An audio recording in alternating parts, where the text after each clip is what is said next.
Welcome to Power Talks with Santosa. Today we have a very distinguished guest with us, His Excellency Mr. Thilsted, the Ambassador of Denmark to Nepal.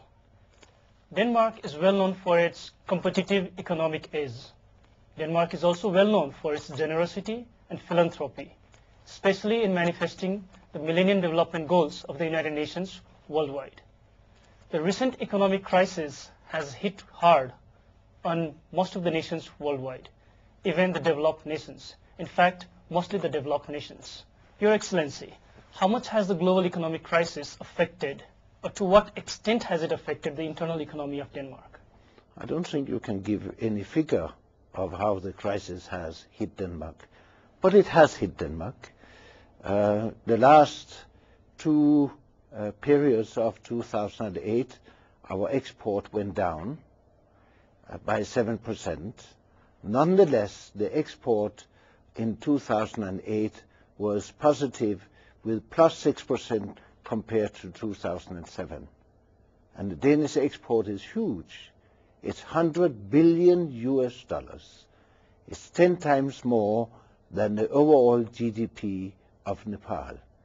But as I said, it has gone down in the last quarters, and it will go down because we are exporting to countries like the UK, to the US, to Germany, that are all hit by the international crisis. We can also see that there are banks that have cracked. The government is now planning to assist the banking, as well as they're assisting with tax cuts. So there's a number of issues where the government now have to step in order to try to minimize the influence of the international crisis. All countries will be hit, also Nepal. We have to realize that, yes, Nepal was not very close to the international financial institutions, but you have many laborers working abroad, and when there's no job in Dubai, they will not be able to send money back to Nepal, and eventually they will have to come back. So you will unfortunately also be hit. It's a sign of the globalization. We are all in the same boat, and we have to solve it somehow together. Your Excellency, has it also affected the daily life? Like, it seems that 6% of growth and minus 7% is very minimum, minus 1% of the GDP loss because of the global economic crisis. But how much has it affected the daily life of common people in Denmark? Well, it has affected in the sense that if you go a year back, we were asking for manpower. Now we are laying off people. So people are starting to get unemployed. We had a very well-functioning welfare system in Denmark. And people, they have supported unemployment funds. At one time, particularly the young ones, did not support unemployment funds. And they will now feel it. They haven't insured themselves for bad times. So we know it's coming. We know it's there, but we will try, and the government will try, to minimize it as much as possible. By now, the international students from outside Denmark were seeking opportunities to study in Denmark. And now there might be a cut in the scholarships?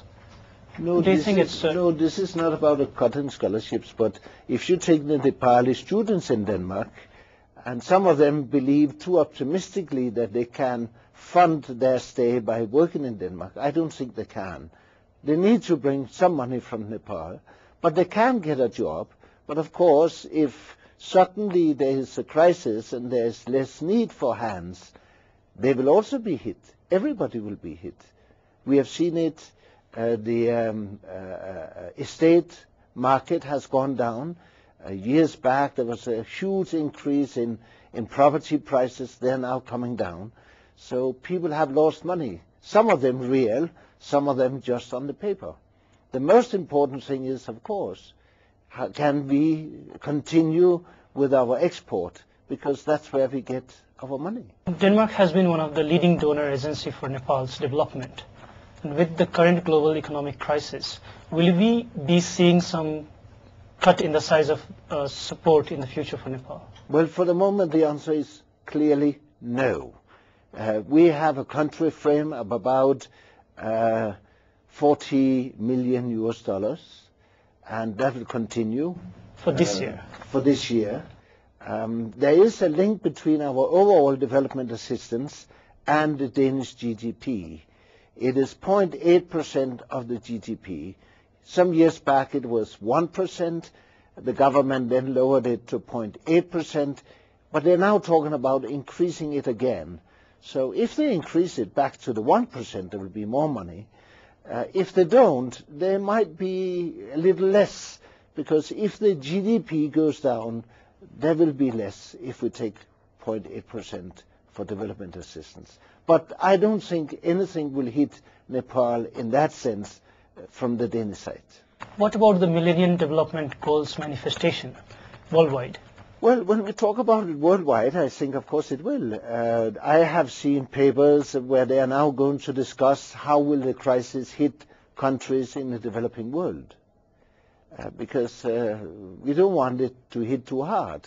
We are all trying, as I said, an effort to make sure that it doesn't become a disaster. But I think it will hit everybody hard. The first development goal is hunger and poverty. And you have seen the world prices of food have gone up. So unavoidable, I think, not to have an impact on the MDG. But then again, MDG is 2015, so we're only halfway. So let's hope this crisis does take more than a few years, and we will get back to where we were just a year back. Will there be any positive sign from Barack Obama's victory and his take on the economic crisis solutions? Well, America is the leading nation, and their economy is very important for the rest of the world. So I think the answer there is yes. When we look at Denmark, in the 1940s, due to the Second World War, the entire Europe suffered. It was in a devastated situation. But if we see today in 21st century, Denmark is one of the leading economic nations. How was this success achieved? Because there will be so much to learn from Denmark. Well, I was born in 1945, so I have lived through it. And yes, Denmark has gone through a tremendous change from 1945 until today. Since 1945, we had constant economic progress. We had peace, and we have seen a life that we have never dreamed of. At that time, we also established our welfare system. If you're ill and you cannot provide for yourself, the society is prepared to help you. Education is free, hospitals are free, there is an old age pension. It is not high. If I mention the figure, 70,000 rupees per month, it will be a high figure in Nepal, but it's not a high figure in my society. And we also saw a drastic change from agriculture to industry to service society to IT society, where every household has a computer. We have to realize, of course, that these 60 years we have been lucky. We have seen progress. It's written nowhere it will continue. Your Excellency will talk more about your work in the diplomatic missions and development after a short break. Welcome back to Power Talks with Santosh. We are in conversation with His Excellency Mr. Thilsted, the Ambassador of Denmark to Nepal. Your Excellency, you are counted amongst world's eminent diplomats. Based on your experience and expertise in dealing with other nations in transition, where do you place Nepal's future? Realistically, how optimistic or patient should we be? That is a hard question, of course. I have been in 2 other countries where there was transition. My previous post as ambassador in Kenya, and then I was in Bangladesh, where in a way you still have a transition. I think all countries have their own unique transition. And if I look at my own country's history, we have had different transitions. Transition takes time. I don't want to be pessimistic, because you will come through it, of course. Nepal has existed for so many years. So you will come through it. It's merely how long it does take, and can you get through it in a peaceful way. You've had an insurgency for more than 10 years. Many thousand lives have been lost. So the issue here is that all parties, political parties, but also all partners, because it's more than the political parties, it's every Nepali plays a crucial role to make peace and move forward. And the key word is inclusiveness. The support of Denmark in the Constituent Assembly election was phenomenal. The awareness campaigns, the experts from Denmark and Europe and other parts of the world whom you sponsored to come to Nepal and give trainings, raise awareness among the people, and that came out very successfully. As a result, today we have a Constituent Assembly who's working hard to draft the new constitution. The very first bill abolished monarchy and formed Nepal as a democratic republic nation. Now, writing a good constitution, a constitution that foresees the future of Nepal over centuries, is very important. I understand it's for our leaders and our people to write the constitution, yet diplomats and foreign community and donors have always contributed in a positive way towards Nepal's peace process and development. Will we be seeing some more continued supports from Denmark? Well, let me start out by saying that when we had the comprehensive peace agreement, my government declared it was ready to assist the peace process with financial help and technical assistance.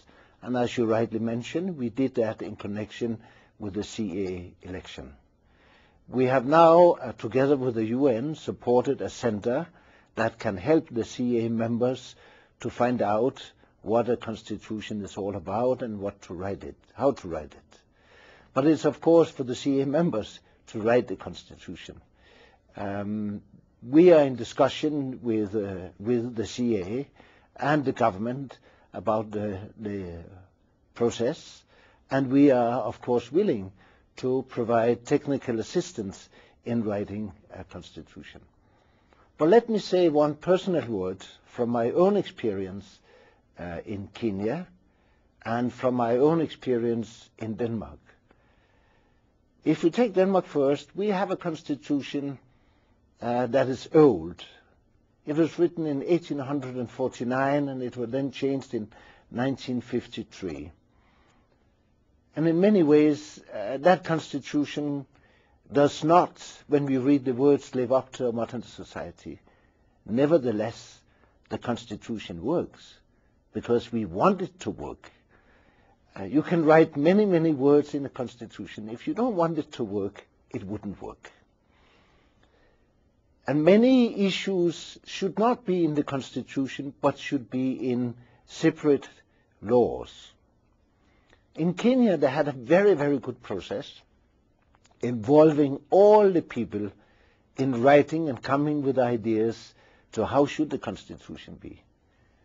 Unfortunately, the constitution became too big, too complicated, and was never approved. So I think what you have to think very hard about and listen to the advice from well-known international expertise, that is to make sure that the Constitution is the framework that the Constitution is. Your Excellency, you have traveled extensively in Nepal for personal reasons and professional works as well. How has your experience been?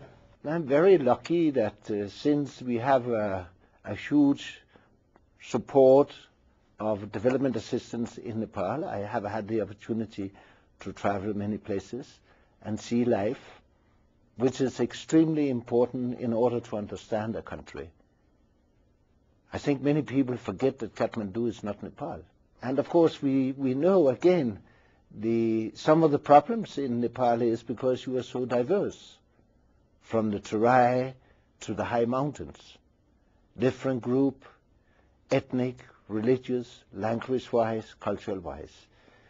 But I think that is the charm of Nepal, that you have that diversity. And I have said many times, and I'd like to say here, make sure you turn that diversity into a strength. Make sure you use that diversity to unite yourself of being Nepali. instead of breaking yourself up, which I think you have had a tendency to do. Especially in recent time. Particularly in recent time. I have seen the beauty of Nepal, and you have for sure a very beautiful country. You have beautiful people and friendly people. It has been an enjoyment for me to be in Nepal and get to know you. But you are a poor country.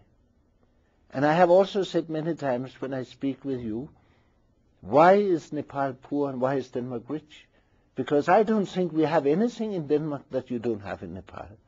It's all in the mind and in the mindset.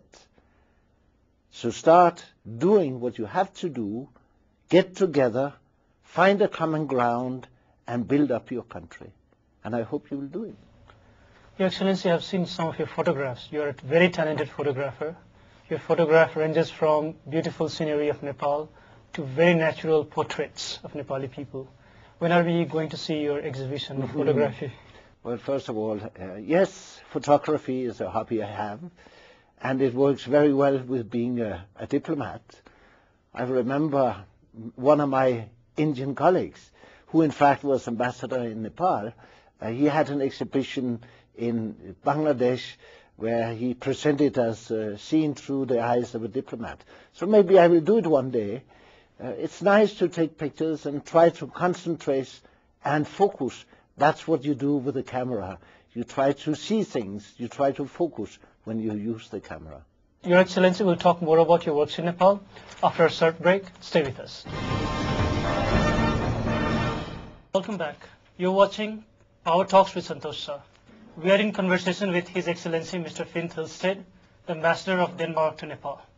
Your Excellency, very soon the world will be facing a huge crisis of energy and fuel, in addition to the global warming problems. Interestingly, Nepal is in a situation to contribute to the solution. We have a lot of green pastures. The transportation is very low in the use in Nepal.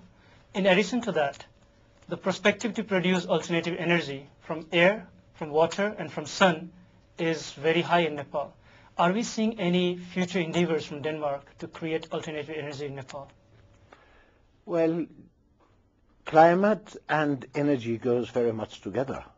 As you know, because of the CO2 from the fossil burning, we are changing the climate.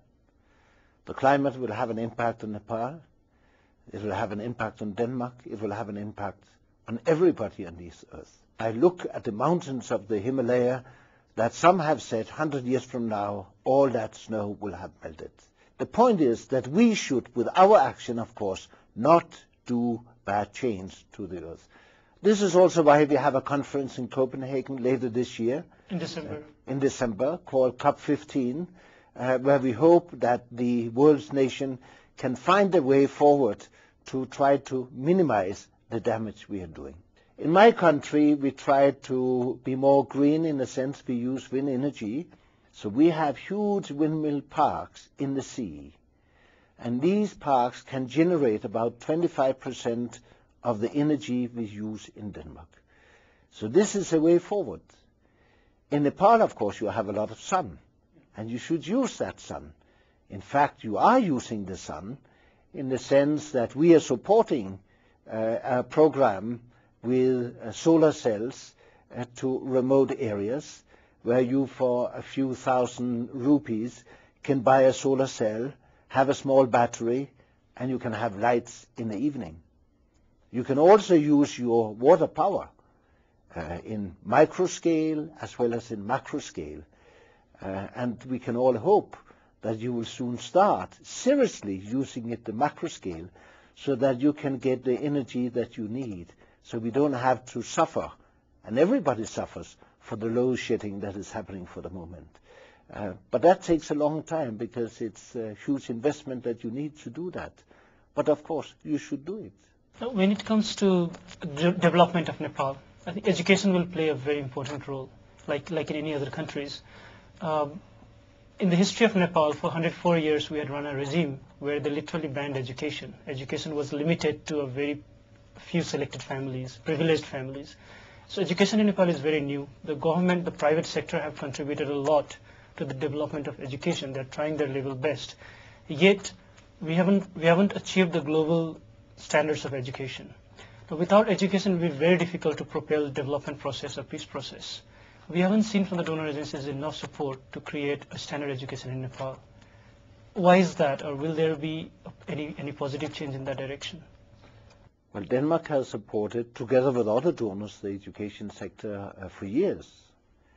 And last year we supported the Ministry of Education with more than 1.5 billion rupees.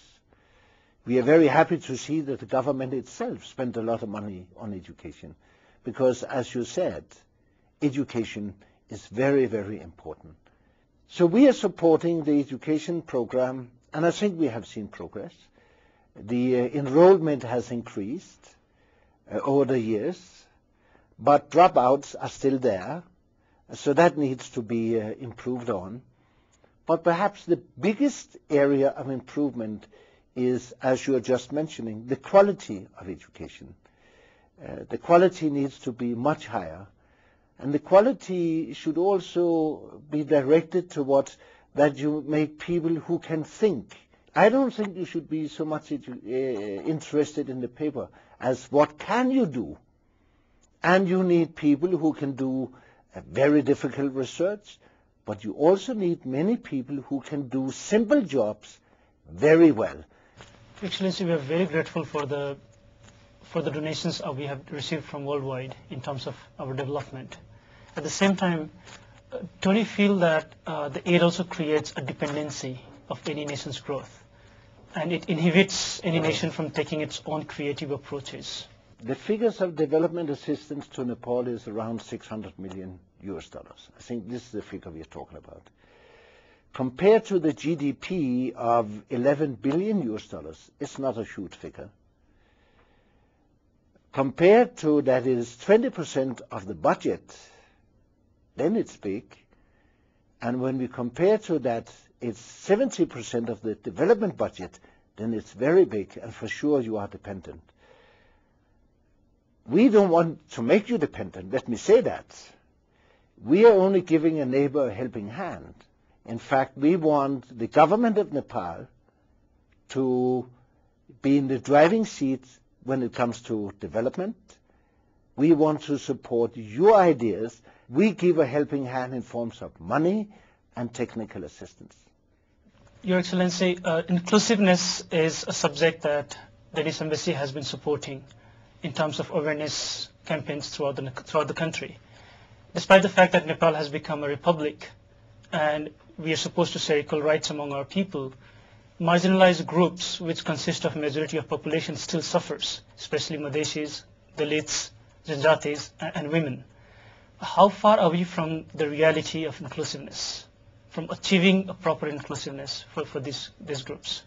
It is in the Constitution of America that we should all be treated equal. And that has happened in Denmark. We have a philosophy of that everybody should have equal opportunities. We are not equal, we look different, we have a different brain, we may have been born by poor people or by rich people, but we should have equal opportunities. We have that respect for each other. Now, your society has been built on a caste system. There were differences. Nonetheless, the demand now from the people of Nepal is we are equal and we should all be inclusive. We should all be part of it. And I read that as a demand for an equal share of the wealth of the country, and it is a demand that you and I should be in the same boat. It's a question of mindset.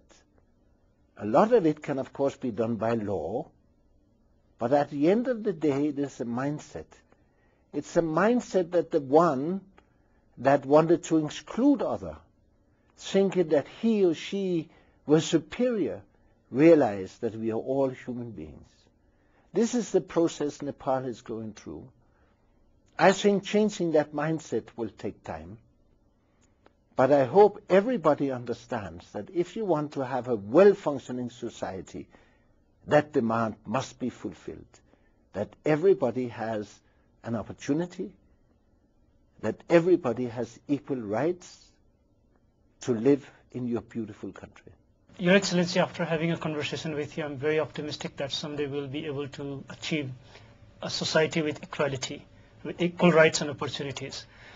With this hope, I would like to wish you good luck and goodbye. See you next week, the same time. Thank you for watching us. Thank you for being on the show, Your Excellency.